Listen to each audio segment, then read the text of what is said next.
to be able to demonstrate to the FTC that this merger is the best option out there. In other words, it's the top of the line solution compared to anything else. So better than being acquired by anybody else, better than any other merger, better than any other deal that you could have done. It's your burden of proof to show that this is in the public's best interest. And what happened is they failed to do that. So I don't know if you all know this or not, but when Wellmont decided that they were going to have to either merge with someone or be acquired, okay, when Wellmont determined that, they received 8 offers outside of the one from Mountain Health.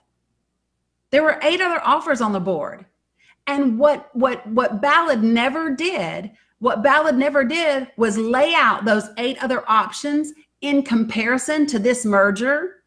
That's what they did not do. Mountain States and Wellmont did not provide the FTC with documentation that proved this merger was better than any of those other 8 alternatives. Do y'all follow me?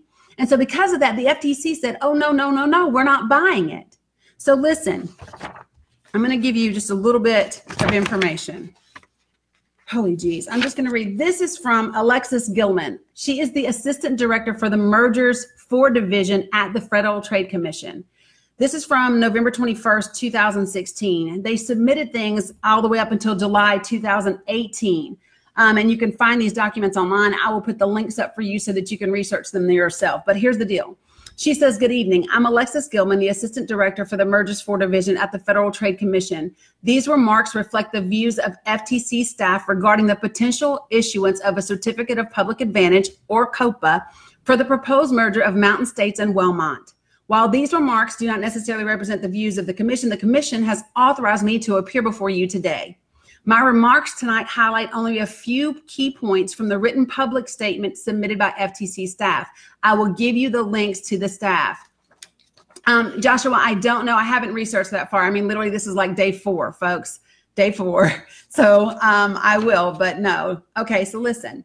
The FTC has extensive experience evaluating hospital mergers and assessing their likely impact on competition and consumers. FTC staff has spent more than a year investigating the proposed merger between Mountain States and Wellmont. That investigation has led to significant concerns about the negative effects that this merger of such vigorous, and close competitors is likely to have on hospital pricing, quality of care, and the availability of services. Y'all listening? Listen to what she's saying, guys. Listen to what she's saying. I want you guys to really listen, okay? Listen. That investigation has led to significant concerns about the negative effects that this merger of such vigorous and close competitors is likely to have on hospital pricing, quality care, and the availability of services.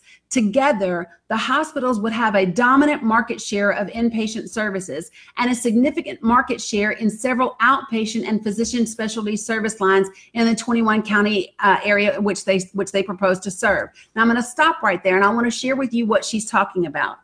So, remember I told you that I was going to talk about Senator Ron Ramsey, and I was going to talk about Gary Hicks. So in order for this to happen, there had to be an amendment to the existing Tennessee law for COPA. So listen, they couldn't even, they didn't even qualify for a regular COPA. So here's what happened. I'm going to show you this document right here. You see this document? This document was submitted. I don't know if you guys can see it.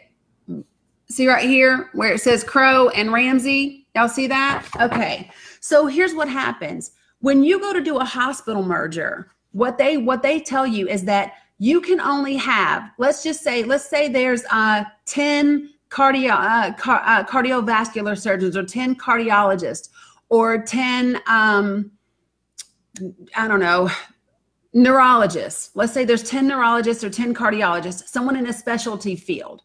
Before this merger, you can only have employed of them 35%, no more than 35% of the cardiologists in the service area can be employed by those two hospitals. Do y'all follow me?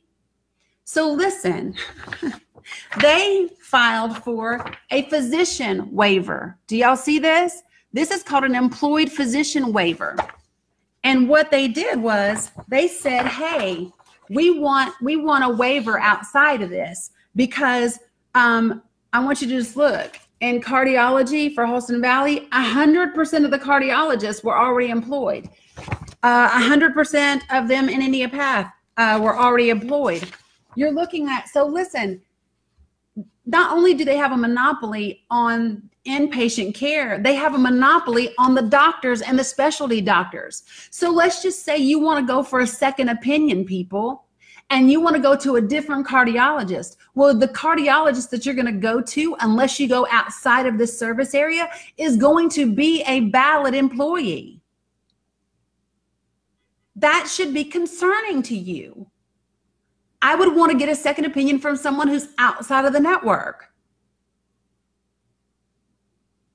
But they applied for this waiver, thanks to your politicians. Thanks to your politicians, they applied for this waiver. Let me finish telling you what this is what the FTC testified. So that's why when she says together, these hospitals would have a dominant market share of inpatient services and a significant market share in several outpatient and physician specialty service lines in the 21 county area that they propose to serve. When hospital mergers substantially reduce competition, prices for healthcare services increase significantly, and the incentive to maintain or improve the quality of care decreases. And they go on and on and on. Now listen, the part that I really want to get to is it is important to understand. This is what she's ending with. Okay, listen to me.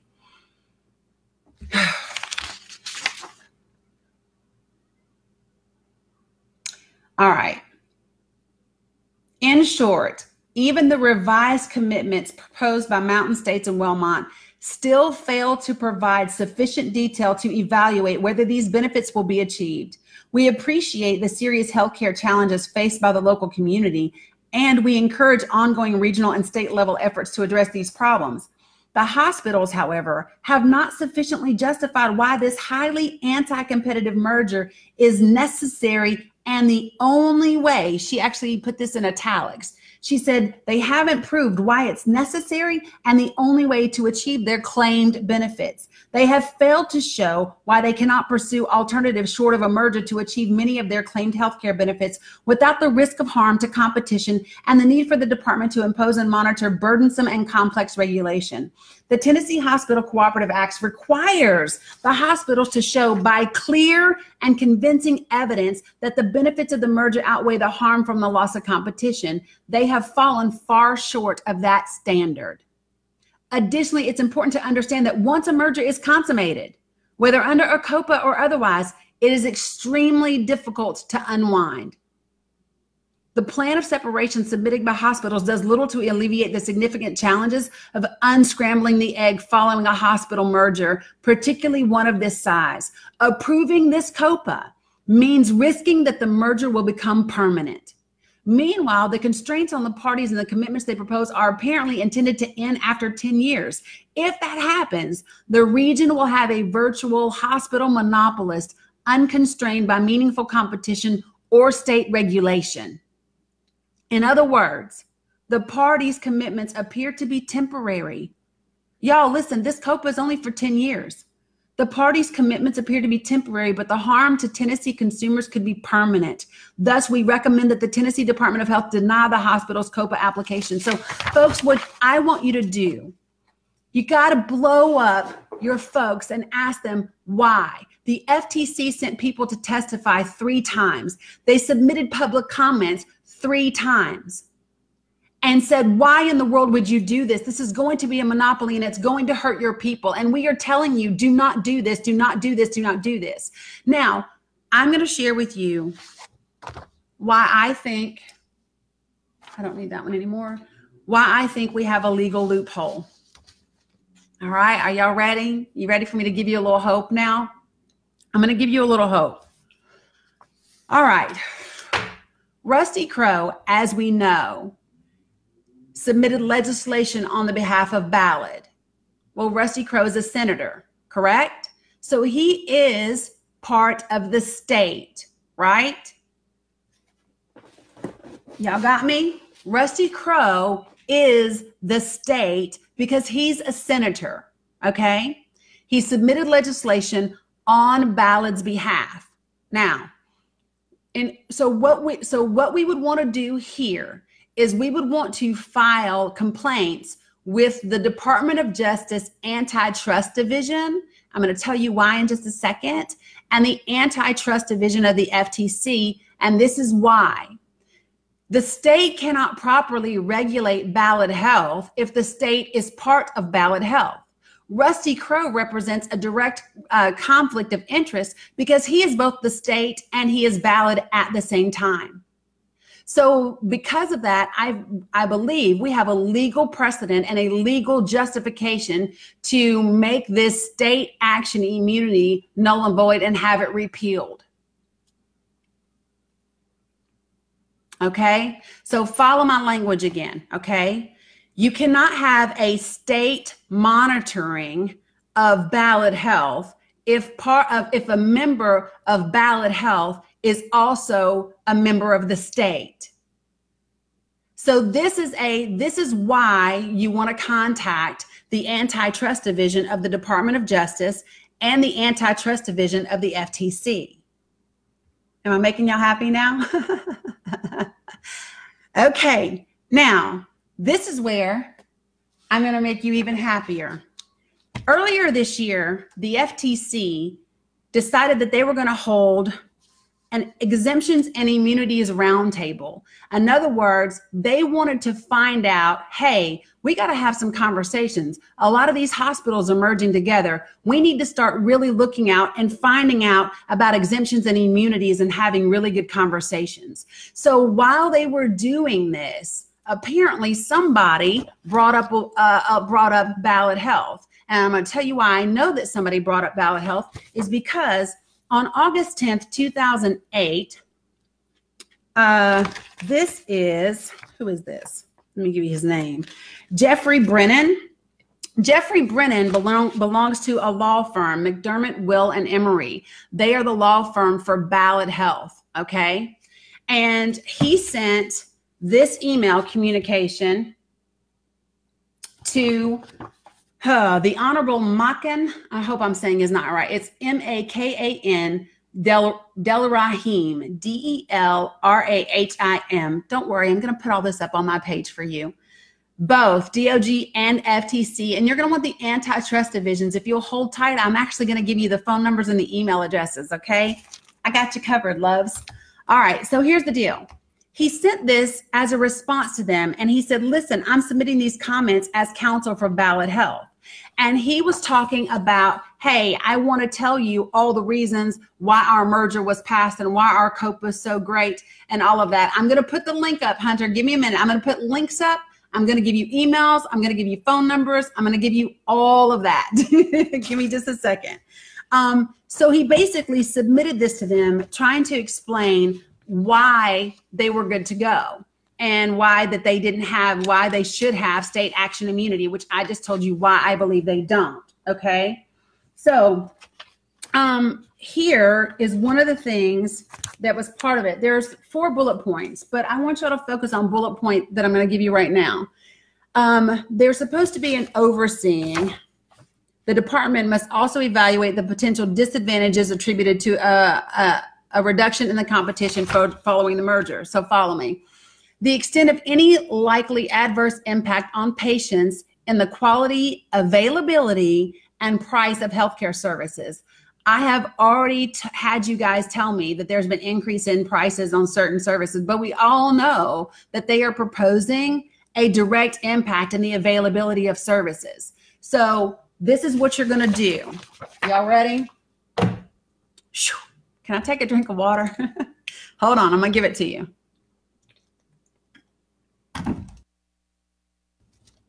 So this is what you're going to do. You're going to contact the FTC Antitrust Violation Department. You're going to do that with an email at antitrust@ftc.gov. That's an email address. You can also call 888-647-3258. You can also call 202-307-2040. Then you're going to, now when you do that one, that's the FTC. Oh, wait a minute. I'm giving you two different things. Let me back up. 202-307-2040 and 888-647-3258. Those are the Department of Justice antitrust divisions. I want you to call all of them anyway, but I'm just telling you. And then 202-326-3300 is the FTC antitrust division. Okay. Antitrust.complaints@usdoj.gov is for, I'm going to post all of it. I'm going to post all of it. So yeah, that's it. Now that I'm done giving you guys all of the information, I will post the links. I will post the email addresses. I will post the phone numbers. Here is where you cannot get lazy. I'm your voice, but I don't live there. I do not live there, which means I cannot call the FTC and do all of this stuff on your behalf. Every single one of you guys that is listening to this live, you need to pick up your phone and send your emails. This is you. You got to fight for every ounce of this. I will post the pictures that show that 2/3 of your region is in a 75 to greater than 90% monopoly. Well, okay. So Michaela, what you want to tell them is that there's been an antitrust violation, that Ballad Health has in fact fell short of meeting their COPA requirements. And this is the big part. Here's what you want to tell them. You want to tell them that the state cannot enforce the COPA because a member of the state who is a senator works for Ballad Health, and it's a conflict of interest. Y'all got me? Listen, the state cannot, Ballad Health does not qualify for state action immunity because Rusty Crowe works for them and he represents the state as a senator and he has sponsored legislation on their behalf. So it immediately shows a bias by the state on their behalf. Senator Ron Ramsey and Gary Hicks have both passed an amendment. They changed the law. The state changed the law to allow this COPA to exist. So the state has demonstrated a bias. The members of the state have demonstrated a bias towards Ballad Health. So you can't enforce and regulate that in which you support and show bias to. Therefore, you don't qualify for state action immunity. So what you want is you want Ballad Health's immunity repealed. You want it taken back. And you want Alan Levine resigned or fired, along with Tony Keck. You want outside leadership to come into Ballad. You want, you're going to have to figure out how some sort of dissolving, all of those types of things. Like this is going to be, listen, I don't want y'all to think that this is going to be easy because it's not. It's not going to be easy. Once this thing got approved, now you got to start to unwind all this stuff. Now, the good news is it's been less than a year. No, it's not. It's yes. Yeah. So this is the deal. So you're in for a haul, but this is what has to be done. I will post the verbiage, but because the state has bias and is part of Ballad Health through the connection of Rusty Crowe, we want their state antitrust immunity repealed. Okay. So here's the deal, guys. I know all about them wanting money up front. I hear the stories, and the stories are great because they add humanity, but the stories don't give us a legal avenue to help you. Do y'all understand? They can say, hey, you need to be able to pay for this up front because you don't go to the grocery store and get groceries unless you can pay for it. They can say that, and that's not really, they're not doing anything illegal. It might be shitty, but it's not illegal, right? So what we want to do is we want to use a legal avenue where you actually have a foot in the door to be able to say, this is why this does not work. This is why you legally do not have the ability to have immunity. Got it? Hunter, this is where you guys in the commission need to dig your heels in. You need to be getting your attorney on this because you have grounds here. And I will send you every bit of these links. I still have stuff everywhere.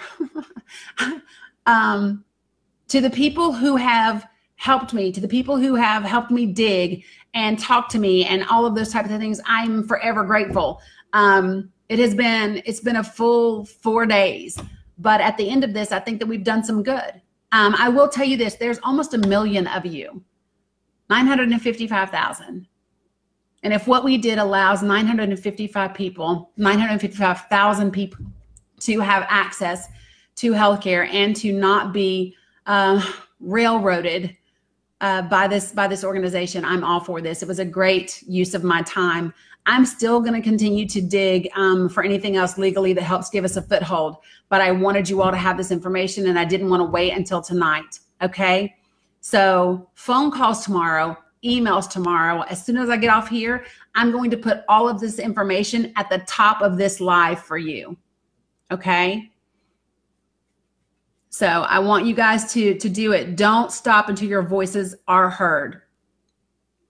Gary Hicks' office needs to be held accountable. Ron Ramsey office need to be held accountable. Terry Kilgore, Rusty Crowe, every single one of them need to be accountable.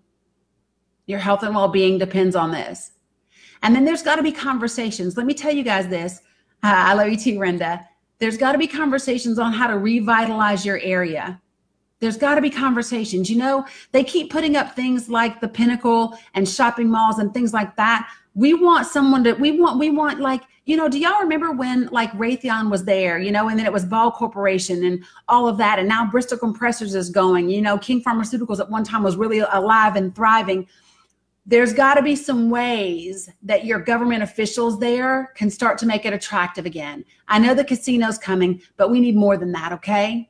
So this is step one. You guys are very, very welcome. That's really all I got. So I appreciate you all for tuning in. I will put all of the links and information up here. I think we found something. I really do. I think we found something. So, and you know, I don't know if I end up dead, y'all know who did it. I'm just kidding. I'm just kidding. All right. I end every live the same way, right? Be amazing. Be light. Oh, let me say this before I end. Let me say this. I love the fact that I had great conversations with people today. Great conversation with people today. No matter if we agreed on politics, if we didn't agree, we came together on this one issue and we fought for you guys. And we're going to continue to do that until we get resolution. So I appreciate you all very, very much. I'm coming home soon too. So I'll see some of you guys. Be amazing. Be light. Be love. I'm out of here. Bye.